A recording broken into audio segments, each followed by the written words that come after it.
Good morning, everyone. This is Bethany Yeager. I'm from KEB. We help facilitate the WIOA Interagency Work Group, which consists of the state partners who administer the programs under WIOA. And today's webinar is to formally introduce the handbook for conducting periodic reconciliation of budgeted to actual costs. And this is specific to program year 2017 as required by WIOA. The handbook, as Chelsea said, is available in the lower left-hand corner of your screens for downloading. It's also available on the WIOA implementation portal under the Documents and Updates page. It's the same page that you find the governor's guidelines and the supplemental guidance each year, and it has new listed before the document title, so you know that this handbook is the new resource available to you specifically for PY17. And Chelsea just put that link in the left-hand side of your screen so you can access that at any time.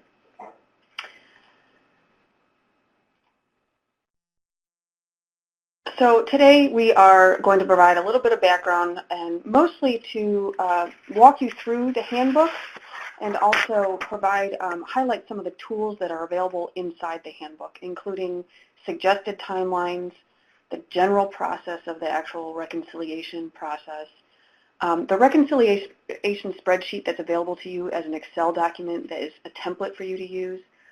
We'll talk about some special circumstances that we know have already started to come up or that people have wondered about how to handle with the reconciliation process.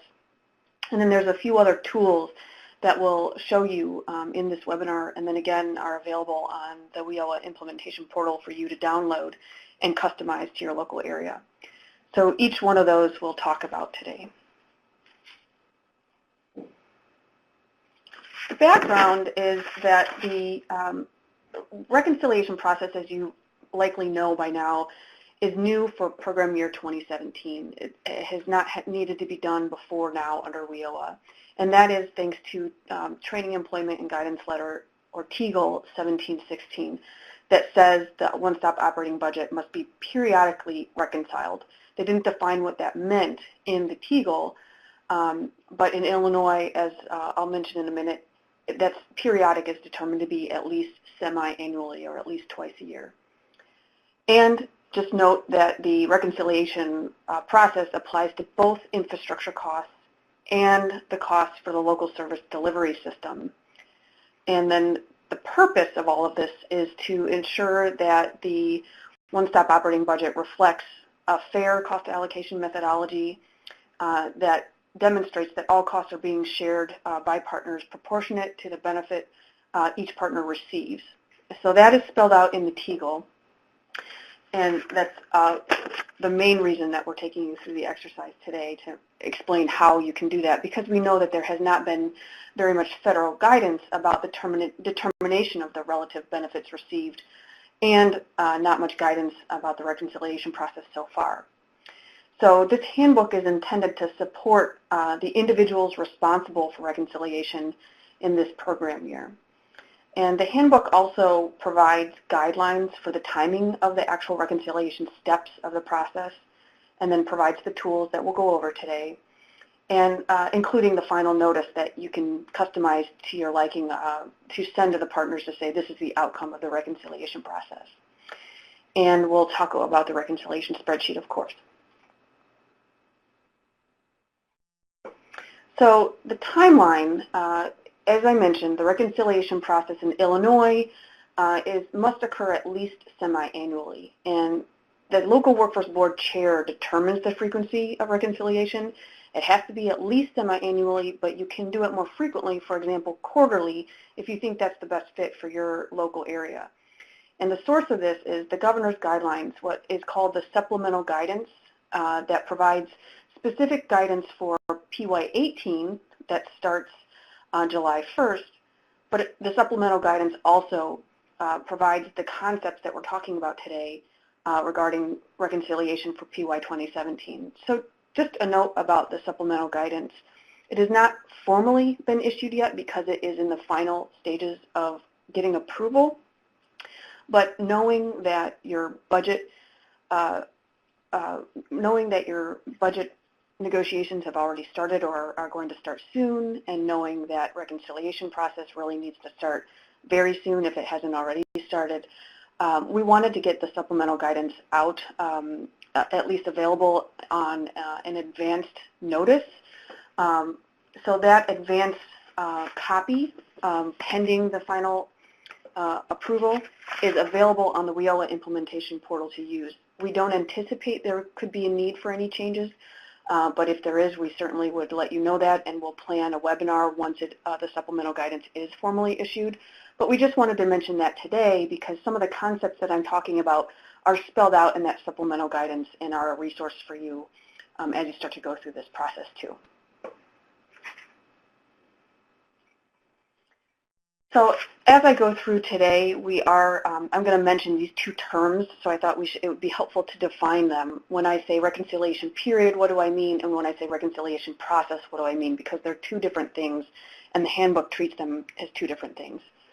So the reconciliation period is the time when the actual costs are incurred. So if you're just assuming that you'll do a semi-annual reconciliation process, the reconciliation period is from July 1st, 2017 to December 31st, 2017. That's the 6-month reconciliation period where you actually incur the costs. The reconciliation process then happens after the end of the reconciliation period. So after December 31st, you start the reconciliation process of reconciling budgeted to actual costs for those previous 6 months.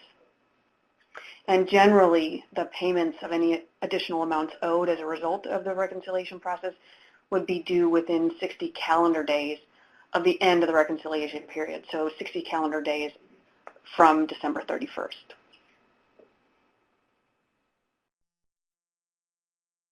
I should mention that as I'm going, if you have questions, I welcome you to put them in the chat pod if you're using your computers.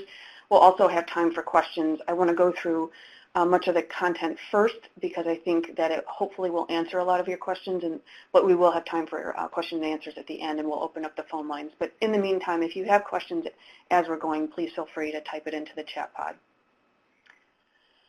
So this on the screen now is the general timeline for the reconciliation period, reconciliation process. And this is giving you an example for a semi-annual reconciliation process. And we say this is a sample timeline because we know everyone's going to be a little bit different depending on when you can actually determine the costs incurred by each partner who's incurring the costs. And we also know that you all probably are in local areas that are in different stages of starting reconciliation for this first time around. So this is just a sample. You may have to adjust it as needed as you actually get into the reconciliation process this first time around. But what this shows is that within the first 20 calendar days of December 31st, that's when the individual responsible for reconciliation should identify the actual costs that have been incurred by those partners that are actually incurring them. And the individual responsible for reconciliation can come up with a process that makes sense in that local area for determining those actual costs and working with the partners that are actually incurring those costs to confirm that they are the actual. And that should be done within 20 calendar days of December 31st, or roughly.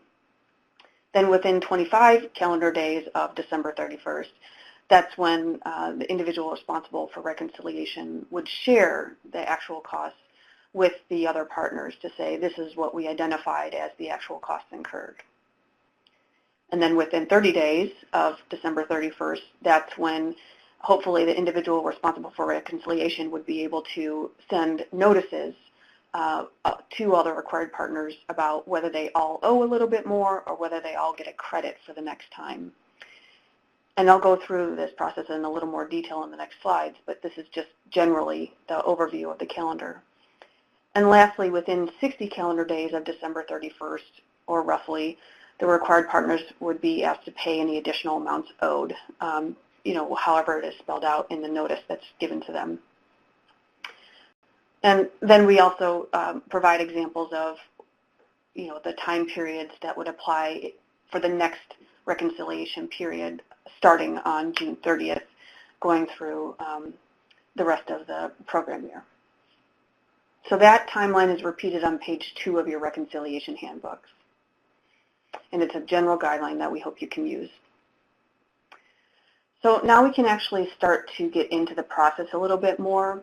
We know that the local workforce board chair, as defined in the supplemental guidance for this process, determines the frequency of reconciliation in the local area first.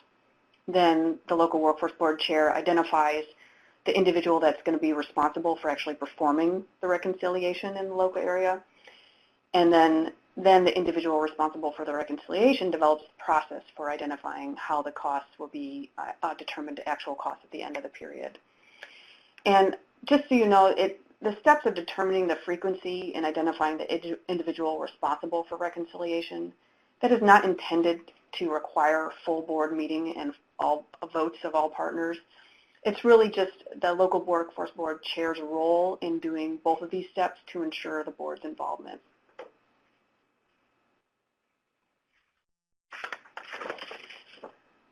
So before you can actually identify the actual costs incurred, there are 2 steps to do first, and the individual responsible for reconciliation would do both of these steps. The first is to identify the benefits received by each partner that shares in the costs of the local area. So in the handbook, and we'll show you it today in a little bit in this webinar, we provide for you a sample matrix of benefits received by partner. This essentially is like a checklist that lists all of the potential benefits that a partner could receive by sharing in the costs of that one-stop center.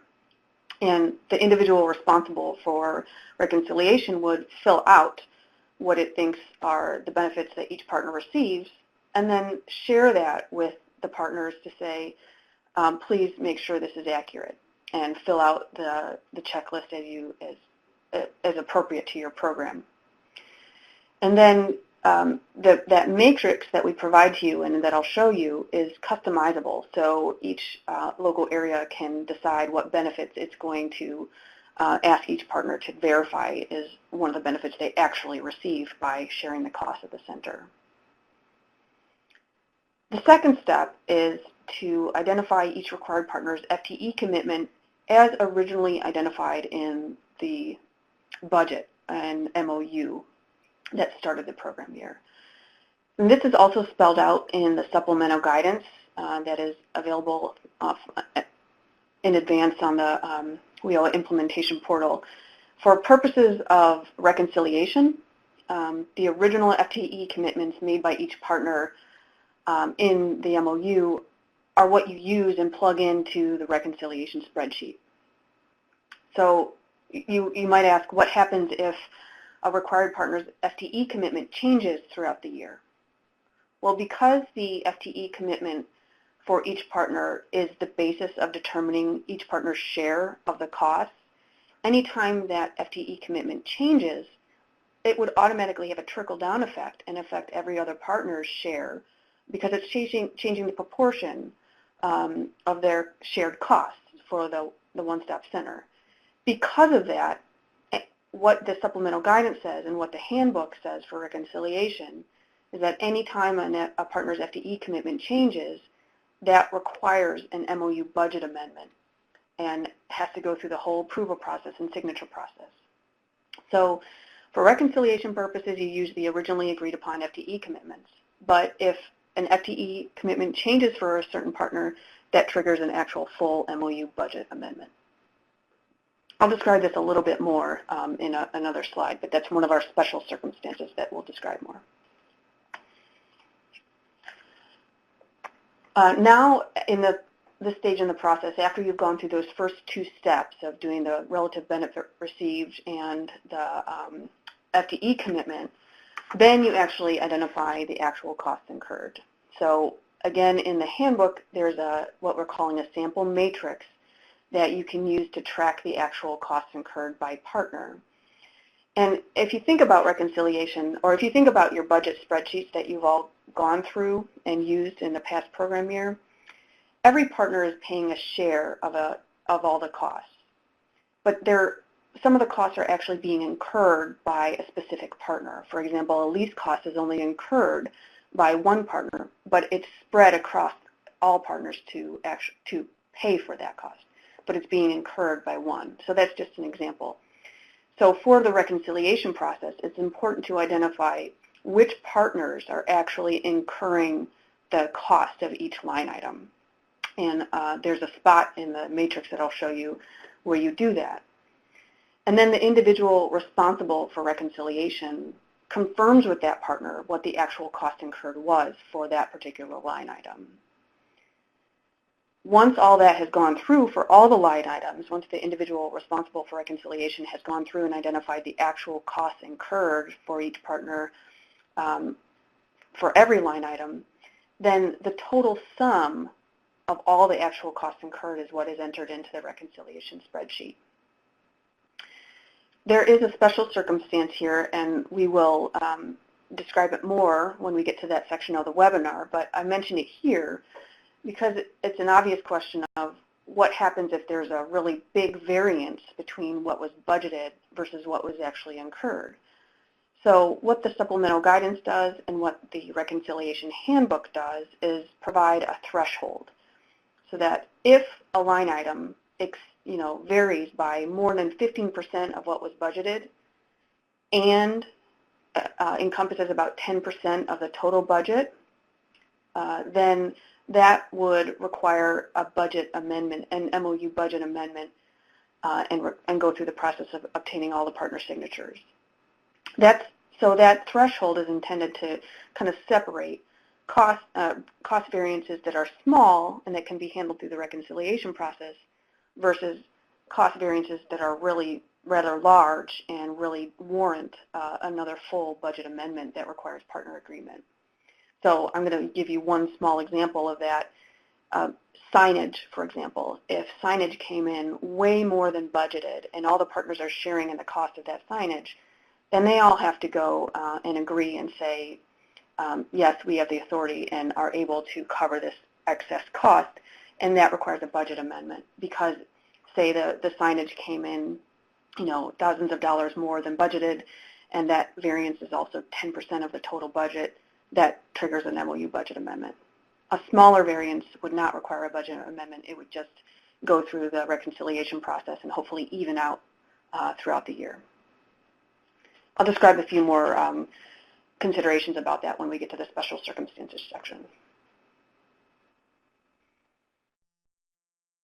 Okay, the next step is when you actually fill in the reconciliation spreadsheet, and just a few notes about that. The reconciliation spreadsheet is for one period only. So every time you have a new reconciliation period and go through the process, you use a new spreadsheet. So the template is intended for one reconciliation period only.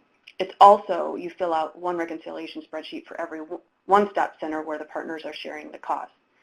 So one spreadsheet for one center, and you do that each time there's a reconciliation period. Another item to note under number 4 is that when you're filling in the reconciliation spreadsheet, you are only going to fill in for the budgeted and for the actual costs, what the costs are applicable to that reconciliation period only. So if you're doing a semi-annual reconciliation period, so 6 months, you're looking at the budgeted costs for the 6 months only, and you're looking at the actual cost for those 6 months only. I say that because you're not going to enter the total annual budget in the reconciliation spreadsheet. That would actually throw off and cause a lot of variances that would be rather large if you entered the 12-month budget, but we're only reconciling 6 months of the period.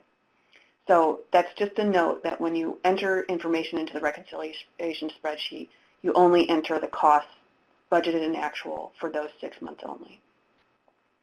And I'll show you the matrix at the end where you can kind of pull some of that information.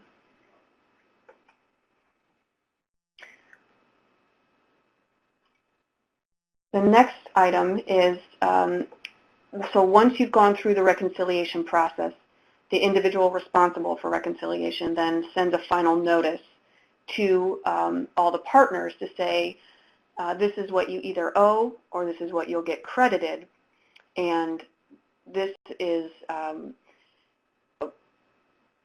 sorry, one second, the notice tells everyone whether they owe more or whether they got a credit, and then any additional amounts owed would be, we're suggesting you should request that payment within 30 calendar days of the date of the notice. And then the last important item on this final notice is that there should be a statement that says this final notice and the share we're asking you to pay or that will be credited to you is in proportion to the benefit received, consistent with the matrix of the benefits of the shared costs that you filled out as one of the first steps of this process. So that statement is important to really maintain that the process of reconciliation is serving its actual purpose of reconciling to ensure costs are shared proportionate to each partner's benefit received. So with your notices that we provide a template for you, you also should probably send each partner a table of all the amounts owed or credited, so by partner, so they can see what everyone, what the outcome was, and then also share that final matrix of benefits received, that checklist that I talked about, so that, again, that's just a total package of what they owe or are credited, and then how you aligned that with their benefits received.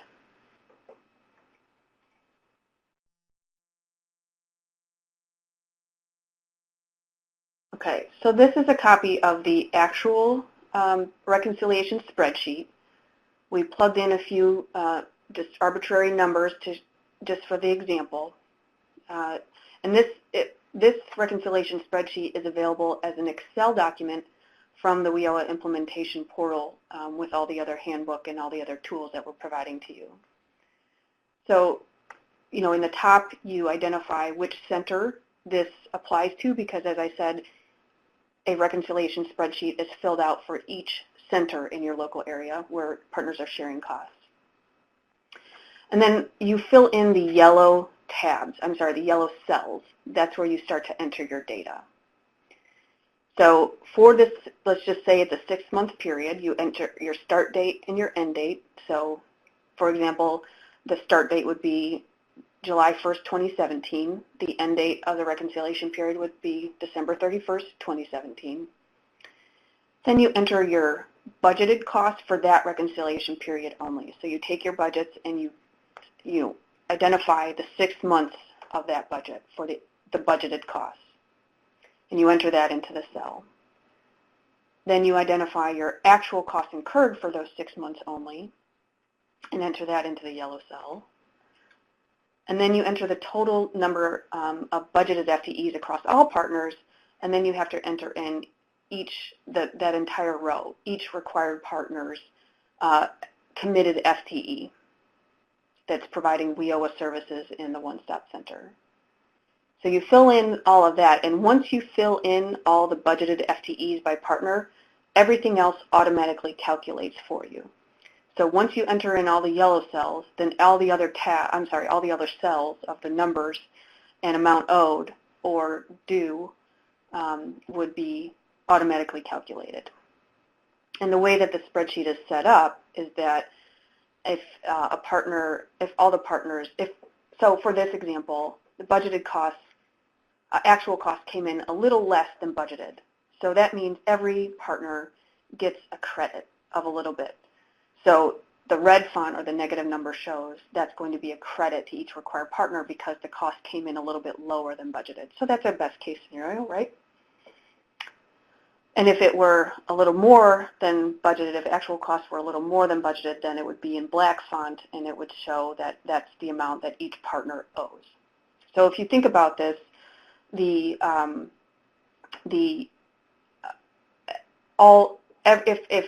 if costs come in less than budgeted, every partner will get a credit.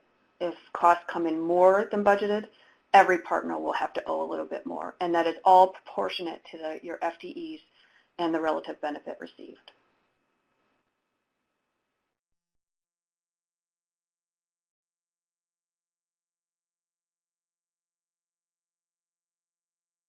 Maybe I should pause here. I see some questions in the chat pod. I'll pause here and I'll try my best to answer the cost, and then, answer the questions. And then again, we can talk more when we open up the phone lines for at the end of the webinar presentation. So one question is, does the procured one-stop operator consortium need to approve the person that does the reconciliation? Our thinking is that by the board chair identifying the person, they would hopefully do that in partnership with you, that they would be in consultation with you to select the right person. But we did not, in the guidance and in the reconciliation handbook, did not specifically say you have to get approval by the one-stop operator consortium. Another question is, I'm not sure, Jeff, I see your question that does this apply to reduced costs, and I apologize, I don't know what this is referring to. So please feel free to either type it in the chat pod, or we can talk about it at the end of the, the 15% variance.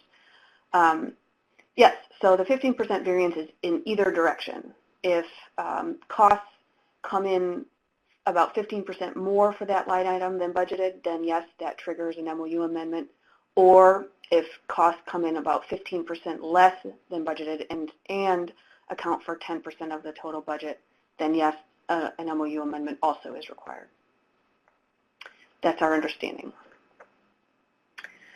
Another question is, why do we have to enter budgeted costs for a reconciliation period? We don't budget by reconciliation period.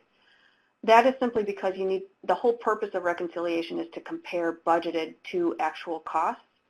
So you have to enter the budgeted cost so you can compare it to the actual costs incurred, and that triggers the calculation of whether you owe more or less based on whether costs came in more or less than what you budgeted. Susan, I know that's a pretty simplistic answer. I hope that answers your question. Another question is, the reconciliation spreadsheet is assuming that the partners are billed the budgeted costs. We bill the partners the actual cost, therefore there's no amount owed or credited at the end of the period. So as you're budgeting, you set a budget that all partners agree to share. Then actual costs, you may be billing them as costs are come in, but you have to be able to, it depends on whether, so costs are shared across all the partners, but it's only incurred by maybe a partner or two. So you have to do both. You have to understand who's incurring the costs, but then the reconciliation process is to ensure that how those costs are spread across all partners is fair and adjusted relative to the benefit received. So I hope that also answers your question, that this reconciliation process looks at actual costs at the end of the reconciliation period over those 6 months to say that every partner is paying their fair share, and whether that needs to be adjusted if costs came in higher or lower than budgeted.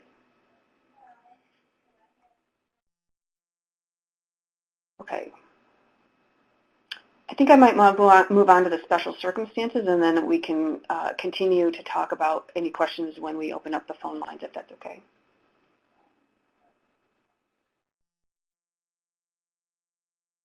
Okay, the special circumstances. The first is, what if the reconciliation process happens after you already amended the budget? Say something happened, whether it was your FTE commitment changed for a partner and that triggered a budget amendment, or just for whatever reason you had to amend the budget before, for example, December 31st.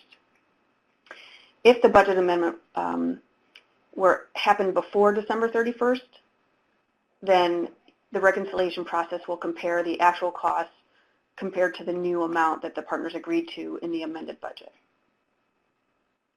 On the other hand, if partners amend the budget after the reconciliation period, so let's say sometime in January or February, then the reconciliation period is only based on the actual costs compared to the originally agreed upon budget that was effective for in that first half of the program year.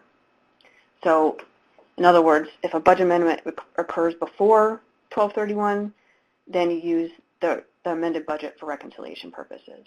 If the budget amendment occurred after 12/31, then you compare the actual cost to the original budget before it was amended.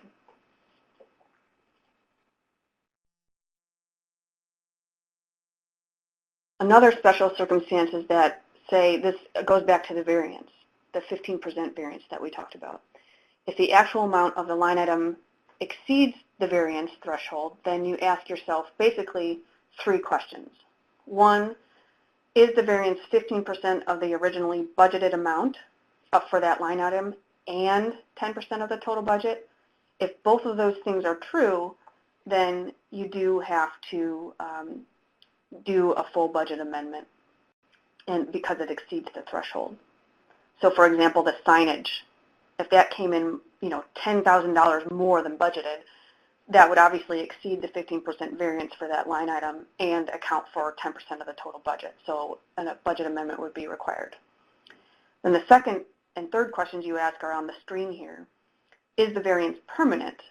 If it is, then the MOU budget amendment really has to happen and is required. So for the signage example, the signage is a one-time permanent increase that will require every partner to pay more. So that would require a budget amendment. But if the if the variance were temporary or seasonal, then we think that you can handle that through the regular reconciliation process.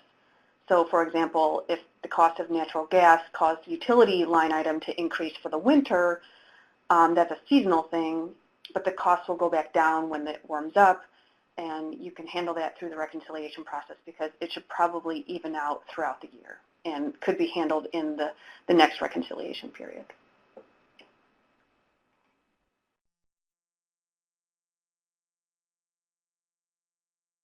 Another special circumstance is what if a required partner disagrees with the reconciliation amount or a budget amendment that is triggered through identifying a variance, a significant variance. Then this is what we suggest in the process in the handbook. The required partner that disagrees should put it in writing within the 15 days of the final reconciliation notice and send that to the individual responsible for reconciliation and explain the rationale for why the partner disagrees or doesn't think it needs to pay this additional amount. So the individual responsible for reconciliation then works with the LWIB chair and you work through the process that should be described in your Section 13 of your local MOUs that involves resolving the disputes that occur after the budget agreements have been made. So hopefully there's a local process for handling that. And if you go through that process or if you don't have one that addresses your circumstances, then you still can reach out to Michael Baker at Commerce and provide the report signed by the LWIB chair to say this is what's going on. We couldn't resolve it using our process that's described in Section 13 of our local MOUs. We still can't come to resolution. And by sending that notice that signed by the LWIB chair to Michael Baker at Commerce, then the WIOA interagency work group can consider it on a case-by-case basis and identify any justifications received in next steps to make sure payment is paid as required.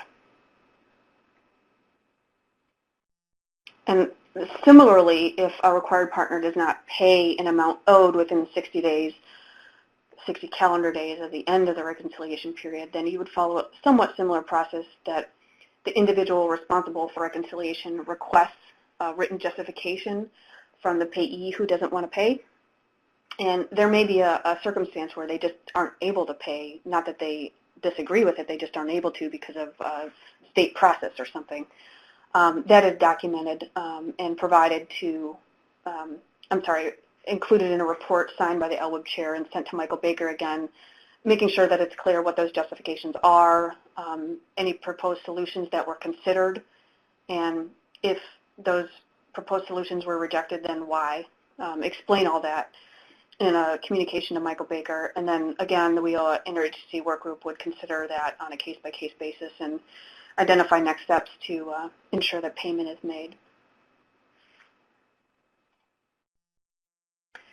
So I'll stop here again and try to see what I can do to answer any questions that are in the chat pod, and then we'll move on and show you some of the additional tools that are available in the handbook. One question I see is the reconciliation process will work great at the end of the full year It'll be difficult to determine the budgeted costs for the 6 months reconciliation period, as some costs are annual in nature and others are monthly. So what are your recommendations for determining the budget amounts at the 6-month period? We understand that it's not going to be an easy process always, but we think that when you're drafting your MOU budgets on an annual basis, you should be able to segment out costs that on a 6-month basis and versus an annual basis. So that's the budgeting piece. The actual cost piece we also know is going to be complicated because it somewhat depends on who's incurring the cost, and if a state agency partner is incurring the cost, there may be some processes at the state level that make it difficult to identify what the actual costs are for some line items. So what the Reconciliation Handbook suggests is that when it comes time to identify the actual costs incurred, if the individual, or I'm sorry, if the entity that is incurring the cost is a state agency, for example, is the leaseholder, then, and the actual costs are not available at the time you need to perform the reconciliation, then just the individual responsible for reconciliation should use the budgeted amounts for the reconciliation process. And then once the actual costs are known, even if it's after the reconciliation process, then you can incorporate that into the next round of reconciliation for the next 6-month period or whatever period you perform reconciliation for next. So there is a little bit of a guidance there included in the Reconciliation Handbook. That's on page 5 of your handbooks if that's helpful. Another question is, can the author of the template unlock line 7 so we can insert the partners' names? Yes, we will do that. Thank you for pointing that out, and apologize that it was locked. We do need to, well, it depends on which one you're talking about. Are you talking about the reconciliation spreadsheet or the tool? Because the reconciliation spreadsheet, there's only certain places you can plug in information, and that appears to be correct.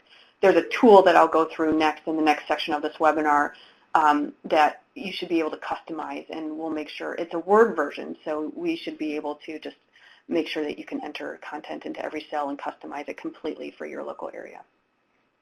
So I'll check into that. Another question is, why does the credit and the owe more amounts have to be considered each 6-month period? Costs during the first 6 months could be higher but lower in the second 6 months. So I think the point of the reconciliation period is that it has, the TEGL says it has to be done on a 6-month basis, at least semi-annually. You can do it more frequently if you want to in your local area, but it has to be done at least 6 months, and you reconcile based on what those costs are at 6 months, and then any credits that are given can roll over to the next reconciliation period. Any amounts owed still have to be paid within 60 days of the end of the reconciliation period. That's just partially rooted in TEGL 1716 and partially just trying to make this logical, where if you get a credit, then it can just roll over, but any amount due has to be paid. We needed some ability to make sure that payments were actually made. Another question is the STAT team still in place to assist? So the WIOA Interagency Work Group is continuously looking at how technical assistance is provided, and we are making sure that there are mechanisms that if you need assistance that you can communicate with your partners and request that assistance. The STAT team is probably changing in its form. May not be officially called a State Technical Assistance Team anymore, but they are still available. There's a group of core partners that are available for technical assistance, and we involve additional required partners as needed for the local areas, depending on what the circumstances are. But yes, technical assistance will be available to you, and we'll try to communicate that to you about how you can access that. There's another question about anything that addresses required documentation that's not really spelled out. What backup, for example, what copies of invoices do you need to send along with the statements? That is not specified in the handbook for reconciliation, but that certainly can be something that the individual responsible for reconciliation in your area can spell out and say, this is what we need in order to back up our final notice of the reconciliation process, what the outcome was. So you can do that on your own. That the handbook does not require that.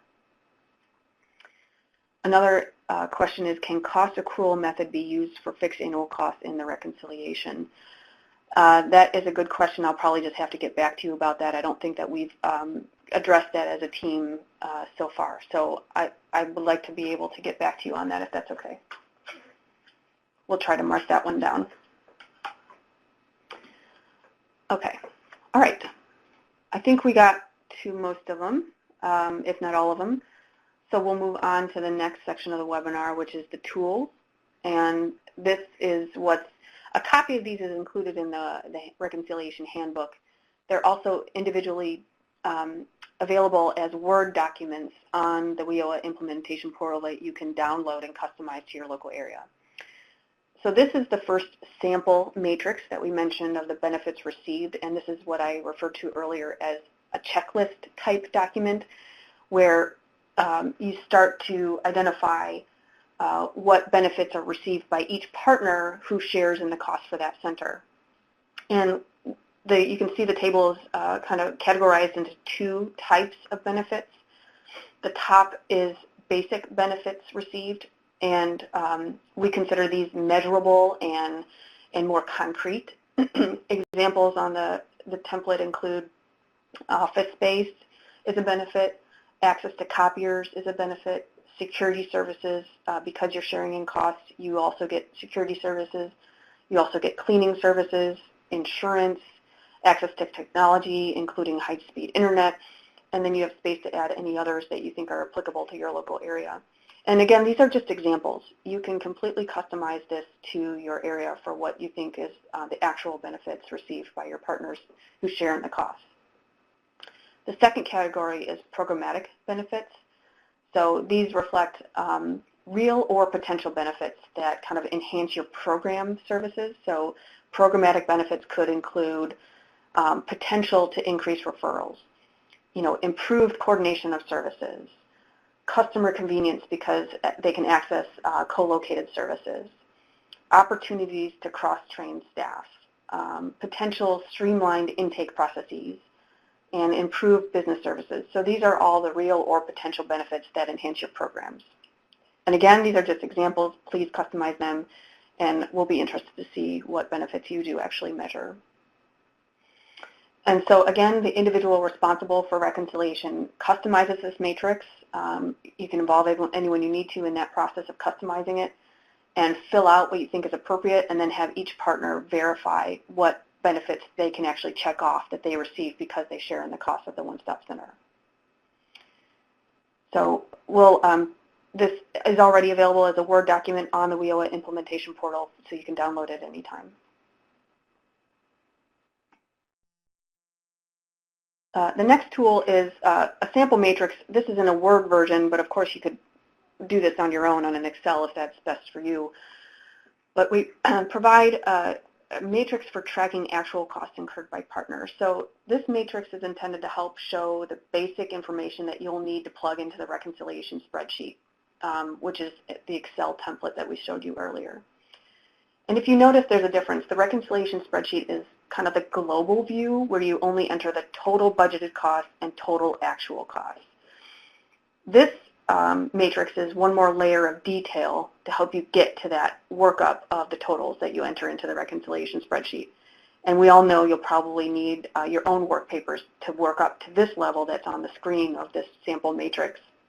But the concept of the matrix is very simple. And we know that getting the information could be proved more difficult, but the simple concepts of this are, one, identify the required partner that is actually incurring the cost, and this is what we'll make sure is unlocked on the Word version.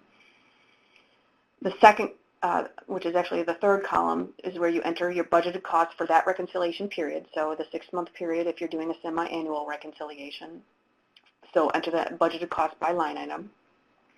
Then you enter your actual cost at the end of the reconciliation period by line item, and you calculate the difference. So what you enter into the budget reconciliation spreadsheet is the total for all of the budgeted costs in the spreadsheet and the total actual costs, the sum of all the actual costs. That's what you enter into the spreadsheet.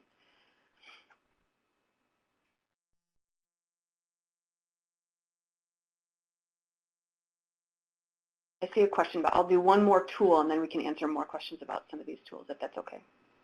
Someone's typing, but this is the final tool that we can talk about today that's included in the reconciliation handbook. It's also available as a Word document on the WIOA implementation portal that you can edit and fill out as you need. But it just kind of states the opening that this is required under WIOA, and this is what the program year it's for, this is what LWIA it's for, this is what the reconciliation period was, the start and the end dates of that reconciliation period. And then you just identify whether, which scenario applies to that reconciliation process. Did it result in all costs being less than budgeted, so everyone gets a credit, or did costs come in more than budgeted and everyone has to pay something? If so, then enter the information of who should receive that payment within 30 days of this notice. The bottom of this sample final reconciliation notice includes that important sentence that we mentioned earlier. It really should say that through the reconciliation process, each required partner's share was found to be proportionate to the benefit received and consistent with the matrix of benefits of shared costs. And that statement should be backed up, and we say you should include the final matrix of benefits received with the final notice so that it's a complete package, and include a table that shows the amount owed or credited by required partners so that you have the final notice and then those two attachments of the table of amounts owed or due or credited, and then the final matrix of benefits received so that it can back up that sentence that each partner's share was found to be proportionate to the benefit received.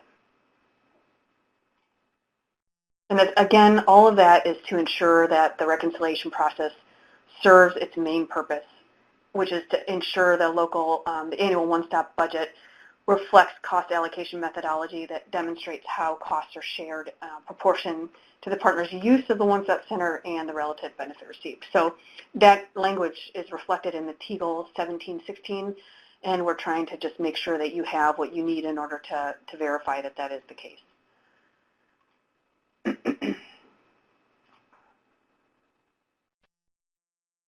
Okay, so this is pretty much the end of the presentation portion, but now we can open up the phone lines. I'll also continue to read questions as best I can and answer them from the chat pod, but if you are on your phones only and not on the computers, then we want to make sure you have a chance to ask questions and the phone lines will be open. I will start by reading a couple, just one so far in the chat pod. The question is, any thoughts on adding the matrix of benefits received by partner and the matrix for tracking actual costs incurred by partner as additional tabs in the reconciliation spreadsheet? I think, yeah, that is in consideration. You can, I would say that you can do that. I don't know that we had plans to do that, but we can certainly think about it if that would make it more user-friendly. But the separate, partially the matrix for tracking each of those, because we want you to be able to customize them, we made them Word documents so that you could download them and do whatever you needed to do to make them fit your local area. So I guess that was our justification or rationale for doing that. But, I think that we'll always be open to feedback, especially as you go through this for the first time. If that would really make things helpful, then let us know, and we can consider that for the next time we issue guidance about reconciliation. Okay, the next question is, if the MOU is based on FTEs with 0.25 FTE being the minimum and not the benefit received like it was in previous years, what is the purpose of the benefits received by partners worksheet? Is it just to make sure all is covered? I'm not sure I totally understand the question, but I think that regardless of what the minimum FTE commitment is, by sharing costs and by using FTEs as the cost allocation methodology. The purpose of the benefits received checklist is to make sure that it's documented somewhere what benefits they're actually receiving. As I mentioned before, there's been very little federal guidance about how to handle benefits received.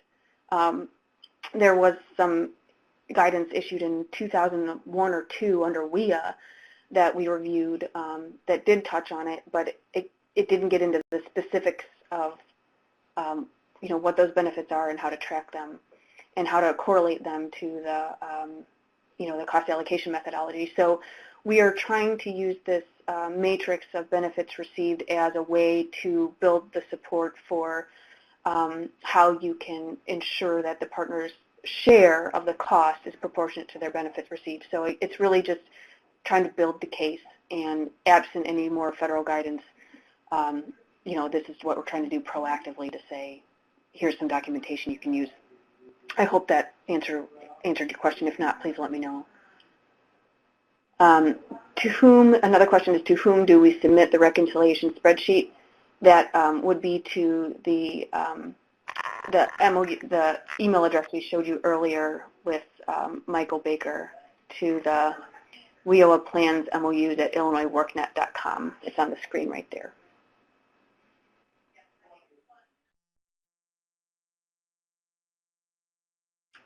Any other questions by phone that I think we reached the end of the chat pod questions that I can tell. Any questions by phone?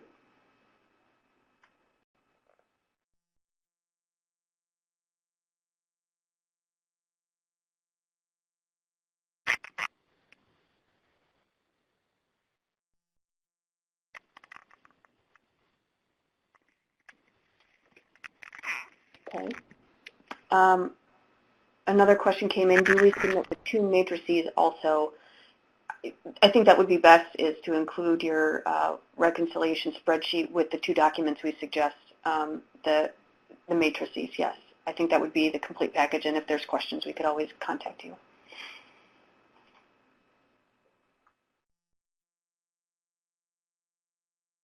So the question is, when are these due for the 12/31/17 reconciliation period that ended? If we go back to the timeline, what we're suggesting is, we know that January 20th has already passed, but if you can start your reconciliation period as soon as you're able to identify actual costs, that's a very good thing. We know that some partners will be able to identify costs, like Title 1B can identify actual costs in correlation with their monthly reporting into GRS by the 20th of the month. But we know that other required partners, that their actual costs are billed, go through CMS, and that process is very different, and you might not know actual costs for 3 or 6 months afterwards. So that's why we put in the guidance, in the handbook that, do the best you can to stick to this timeline, but these are just suggested because we know every process is going to be a little bit different depending on who's incurring the cost. But we would hope that within 60 calendar days of December 31st is still the general timeline that reconciliation should be done, and any amounts owed, additional amounts owed, should be paid by 60 calendar days. And that would bring us to March 1st. So I think that's a good guideline, but again, we know every situation is different.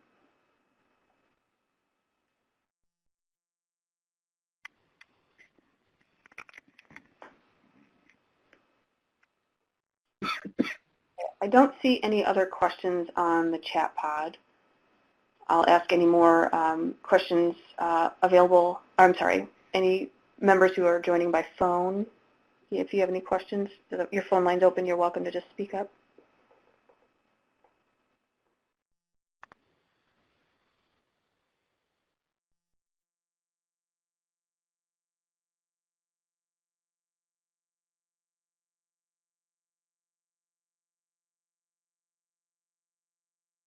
I see a couple individuals typing, so I'll see if any of those questions come in.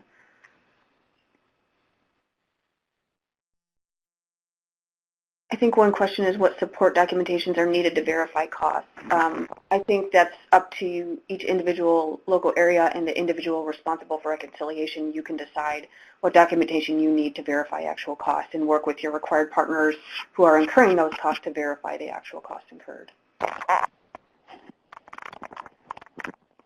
We did not put a requirement. In other words, we didn't put a requirement in the handbook that you have to use certain documentation. Again, the handbook is more of a guidance for you all to use as a tool because there hasn't been much guidance issued to date. And, this is trying to just provide support to you in that process. Does the budget reconciliation spreadsheet get submitted to Michael Baker at that email address that we listed once reconciled, even if there are no issues or budget variances? You bring up a very interesting point. The handbook does not actually require you to submit everything to Michael Baker. What the handbook says is if there's problems, if a partner doesn't pay or if there's a disagreement about it, then inform Michael Baker and that'll be brought to the interagency work group attention. But there's no actual requirement that you have to submit it to us. I think that if need technical assistance, then certainly let Michael Baker know, and that will bring it to the interagency work group's attention, but otherwise there's no actual requirement that you need to turn this in.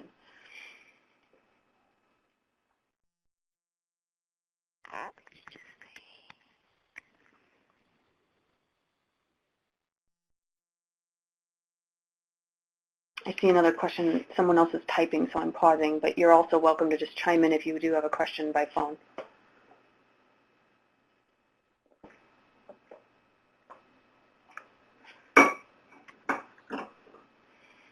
The question is the supporting documentation, does it need to be submitted or just kept in the local area?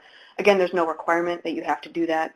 We certainly would encourage you to have your supporting documentation to back up all the final notices that go out, but we're not requiring them.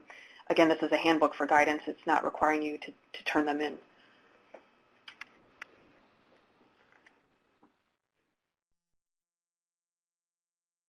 Okay.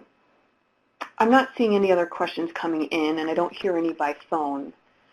So that concludes our webinar today, but we know that as you get into your reconciliation processes that you'll probably come across circumstances that either aren't in the handbook or that you're just unsure about. And we encourage you to kind of email that email address, the Michael Baker at Commerce one, to let us know if you need technical assistance. The email address is WIOA plans MOUs at illinoisworknet.com. And if you have questions or need technical support, send an email to that and we'll convene as we need to try to address your questions. And we know that this is, you're just getting into it, and we anticipate that there will be questions, so please don't hesitate to ask if you need to. But thank you very much for joining the webinar and for your questions, and we look forward to working with you to try to get through this first process together, and we'll all get smarter the next time.